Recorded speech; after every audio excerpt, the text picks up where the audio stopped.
Alors, sans plus tarder, vous savez que ce matin, on a deux invités spéciaux. Yes. Alors, Éric Roger est là et M. Yvon Jean, tous les deux.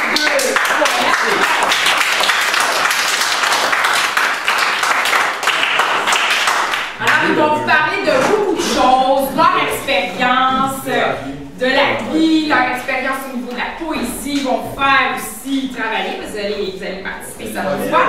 Donc, sans plus tarder, je vous laisse la parole, monsieur. Salut à tous et à toutes. Belle classe, on vous sent, là, vous avez une énergie incroyable.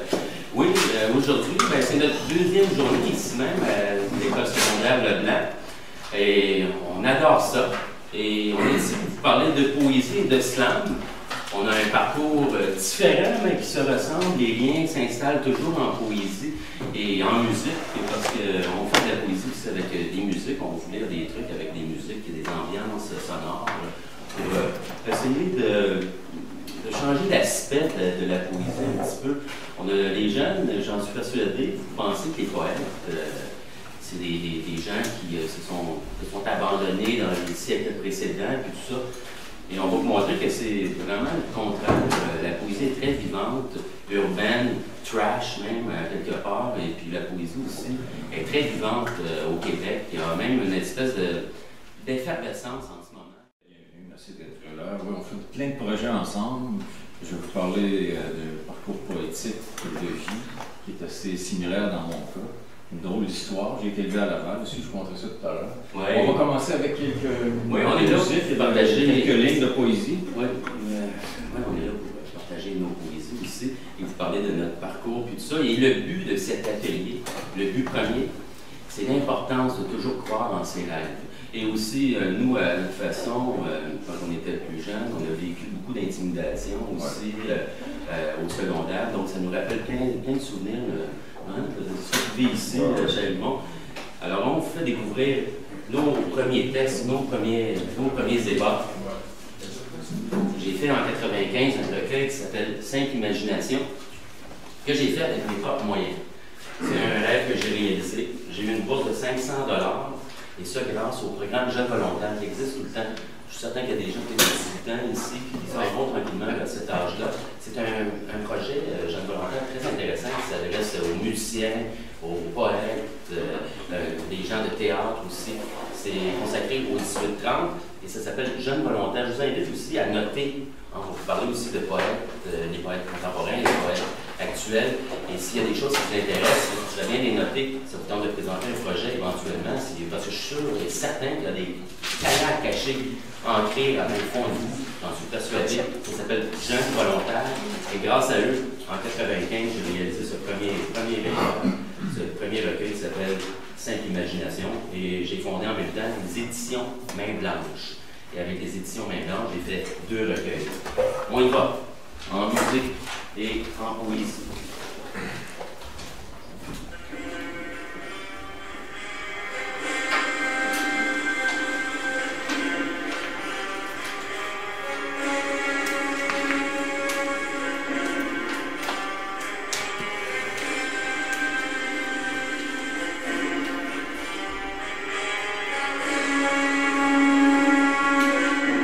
Il se croit immortel. À force d'écrire, il ne restera plus d'encre dans mon cœur. Il se nargue, vous rues à déroute civile. Peur avez-vous de ces ombres palpitantes? Entêtement à vouloir persister, en trempant ma plume dans les vestiges du feu. Ébranlé vous êtes, et à briser tombé pile. Votre âme s'y perd, par cœur implosant.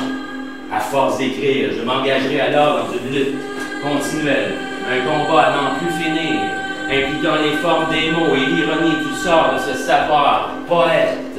Et au loin s'en va, vous qui le prépensiez. Il est là pourtant, il ne l'est pas, et jamais le sera. À force d'écrire, plus rien ne m'échappera, car je vagabonderai alors dans les couloirs sombres de l'imagination, à la recherche d'une clé qui permettra aux rêveurs de s'illustrer dans ces prochaines phrases. Comme un rêve sur une croix, crucifié vous l'aviez, prisonnier le faire retenir à votre gré, Loi. Et le jeu des émotions permettra au rêveur de poursuivre son rêve inachevé à force d'écrire. La force du Plus rien ne m'échappa, car je vagabonderai alors dans le couloir sombre de l'imagination, à la recherche d'une clé qui permettra au rêveur de s'illustrer dans ses prochaines phrases. C'est un peu ça, notre poésie. Merci, merci beaucoup. C'est la poésie plus classique. On va regarder des slams. Moi, j'ai gagné des slams déjà. J'ai eu même des 10 sur 10 et certains sur 10. Moi, j'ai reçu des aussi au slam de Yves. Peut-être une question? Ouais, est-ce que ça se slam sentimental? Ah oui. Oui, on en slam, ça dépend de la voix. On ne fitait pas dans le décor. Et bon, je suis allé à l'école, j'ai suivi beaucoup d'intimidation, surtout au primaire.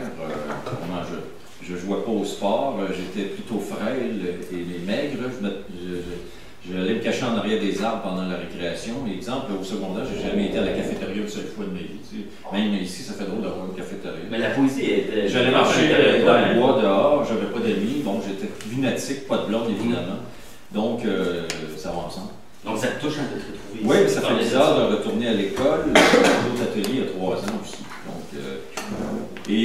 pour moi, c'est la poésie, j'ai découvert ça au secondaire. En secondaire 5, comme vous, j'avais un professeur, Roger Charon, pour ne pas le nommer, qui nous a initiés au roman Joual, en premier, avec Michel Tremblay, en première partie d'année. En deuxième moitié d'année, c'était la poésie.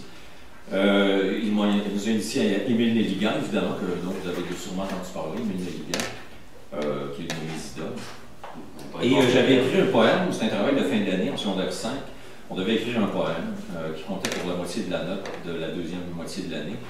On devait écrire un poème et le réciter devant la classe, de préférence par cœur. Ce que j'ai fait, j'ai composé un poème qui s'appelle Désespoir. Ça, c'est un peu triste quand même. C'était à mon état d'esprit du moment. En alexandrin, je calculais mes pieds, tout ça. J'ai fait une recherche, j'ai passé plus de 200 heures sur un seul texte qui n'existe plus. Par contre, j'ai recréé le texte que je vous lire tout à l'heure. Ce fut par la flamme d'un professeur d'alors qui, comme pour vous, aura su en moi faire braise naître. N'oubliez pas, j'ai composé ça à 16 ans, tout ça c'est de mémoire que j'ai réécrit ce texte 10 ans plus tard. Désespoir, comme tu me pèses encore ce soir, de ne plus être capable d'y croire. L'être désillusionné que je suis devenu, mendiant d'amour dans sa quête perpétuelle d'absolu. Déchiré entre mes peurs et mes envies, j'erre dans les ruelles sombres de la vie. De plus en plus seul à chaque nuit qui passe. Je sens monter en moi ces émotions qui me dépassent. La haine et l'amour qui cristallisent mes peurs. Ces deux complices de toujours qui habitent mon cœur. Curieux mélange, qui de plus en plus sur son passage. Je sens derrière elle un sentiment de rage. D'incontrôlables pulsions destructrices. D'incontournables raisons au supplice. Un autre rêve, faire un deuxième recueil, j'étais dans la bonne saison des talents.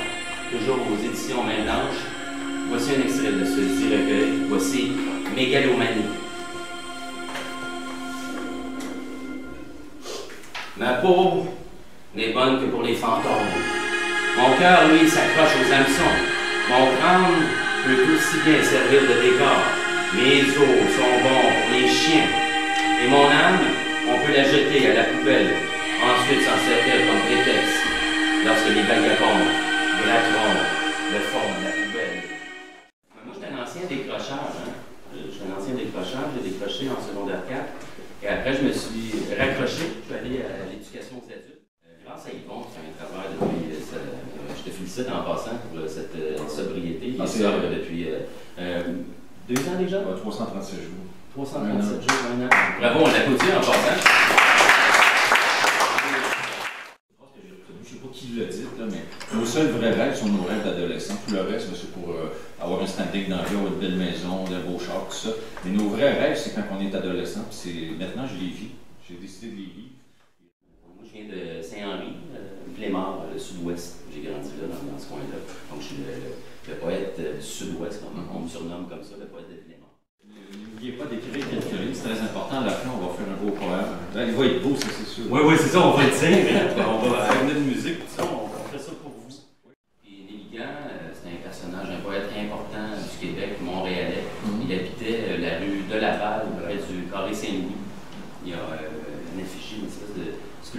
son nom. Oui, donc son histoire m'a marqué, je trouvais ça intéressant. Je m'identifiais à lui parce que, exemple, moi à l'école, j'étais à part, un autre casse, un autre saga. J'avais pas d'amis, j'avais des amis dans ma tête, peut-être, certains diront, ça c'est une autre histoire. Je parlais à pas grand monde, j'ai jamais été à la cafétéria au secondaire de mes filles, donc c'est assez particulier, c'est rare. J'allais me promener dans le bois, il y avait un bois en arrière, au nom de la salle, je voulais pas voir personne. J'étais victime d'intimidation beaucoup primaire, j'ai pas beaucoup, personne n'aime ça quand même. Et il y avait de la violence à la maison, physique, en partie, mais surtout psychologique, à l'extrême. Mes parents sont alcooliques tous les deux. Une mère dépressive en plus à l'époque. C'est pour moi qui a choisi, on ne choisit pas notre enfance. Donc, ils ont fait ce qu'ils ont pu avec ce qu'ils ont eu, mais ils n'ont pas eu grand-chose. Donc, et là, j'ai découvert donc la poésie. L'intimidation, je parle de ça, je trouve ça important parce que certains d'entre vous ici doivent en vivre. On ne le dit pas toujours, c'est caché. Ne serait-ce qu'à l'école ou à la maison, c'est difficile parfois. Moi, je vous dis que l'écriture, c'est un bel exutoire. Vous écrivez le soir, vous jetez sur papier vos frustrations de la journée. Peut-être ça vient de des poèmes, des slams, on ne sait pas. Mais juste le fait de l'écrire. Et pourquoi pas nous l'envoyer, on va les lire, nous, en ondes, à la radio, à la télé. À penser à plein de choses, qu'est-ce que tu racontes? Moi, je suis un ancien décrocheur. Oui. Et je me suis raccroché par la suite. Je suis allé à l'éducation des adultes. J'ai poursuivi. Je me suis dit, moi, je m'en vais pas. Je m'en allais dans une autre direction, je me croyais rockstar. On vous a remis une feuille. Oui, il y a une feuille à l'arrière. Si vous n'avez pas une, mettez-en une. Puis écrivez 2-3 lignes chacun, faites avancer la feuille vers la rangée d'avant. On va lire ça à la fin comme un poème. Comme vous voulez, c'est pas terminé cet atelier-là. Non, pendant qu'on fait ça, vous pouvez sortir des mots, on va entendre votre talent, ça va nous faire plaisir aussi à la toute fin de lire. Oui, on va faire ça. De lire ce texte. Et c'est une dame, une amie à moi, qui allait à tes soirées en 2006, en février 2006, qui a lu un de mes poèmes sur scène, sans que je sois là. Justement, celui que je vous ai lu tout à l'heure. C'était pas perçu comme du slam à l'époque? Non. Parce que le slam n'était pas là. Non, le slam est arrivé en 2006 à Montréal. Et donc, elle a lu mon poème sur scène, elle m'a conté ça au téléphone, j'ai pleuré pendant une heure. Puis, je me suis réintégré au système scolaire par moi-même, c'est-à-dire que je me suis éduqué par moi-même, ça aussi, je vous recommande pas ça. C'est toujours mieux de rester à l'école avec du recul. Ouais. Par contre, dans mon environnement familial, c'était pas évident. Parce que, probablement, tu as un réseau, tu as des amis. Donc, automatiquement, ça te donne des contacts, des emplois potentiels. Tu sais, ça te garde dans un certain réseau. Que si tu sors de l'école, tu n'es plus là-dedans, tu n'es pas nulle part. Et finalement est arrivé le slam. Je sais que pour beaucoup d'entre vous, c'est le slam qui vous accroche. Les gens qui sont encore malades, le slam se rapproche du hip-hop. Puis d'ailleurs, le rap veut dire rhythm and poetry. Le troisième recueil, avec le 1000 $ que j'ai accumulé, j'ai fait Un paradis dans le néant, chez Tacna, cette fois-ci, qui est une maison d'édition. Ben, tu connais la Tacna? Son éditeur commun. Qui était une maison d'édition sise ici à Laval, à Hauteuil. À Hauteuil. Et j'ai créé ça. Et sur la page couverture, vous pouvez voir des œuvres que mon père a réalisées. Mon père est pastelliste. C'est grâce à lui si je fais de la poésie quelque part, parce que lui, il m'a fait découvrir les Hauts-Ferrés. Il m'a fait découvrir aussi du côté québécois, Pauline Julien.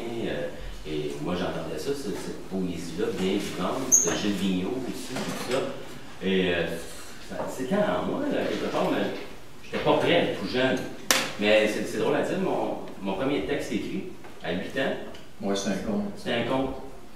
Puis à l'époque, ce conte-là avait été publié dans le journal du quartier, qui s'appelle La Voix populaire. Donc je lis Piss Drunk, oui, qui est un recueil, qui est tiré du recueil plutôt Un paradis dans le néant. On y va en musique tout le temps.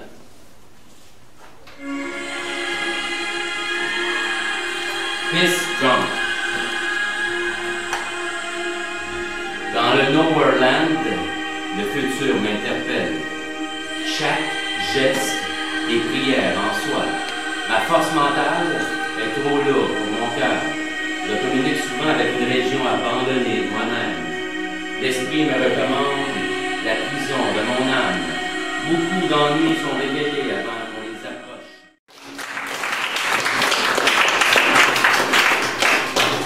Moi, je le fais sans musique. Pas de problème. Parce que le slam, c'est sans musique. C'est exactement ce slam-là que j'ai fait ce soir-là.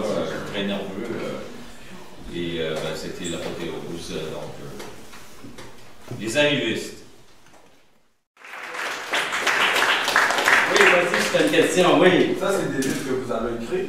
Oui, bien justement, c'est drôle que tu en parles. On va vous parler justement de la publication. L'édition, comment ça fonctionne. Nous, on a toujours fonctionné de façon... Ce sont de vrais lettres qui vivent comme des vagabonds. À l'école, ils se faisaient tabasser comme des ratons ratés, mais je l'ai effacé. Un calepin, avec moi, c'est comme une arme. Ton outil. Oui, Mon outil. c'est un outil. J'ai une phrase qui me vient, souvent, quand je commence à écrire un poème, je commence toujours avec le titre. Puis avec ce titre-là, je vais essayer d'attirer des liens avec. Il y a des liens qui vont s'installer. Il y a une histoire qui va se poursuivre avec le titre.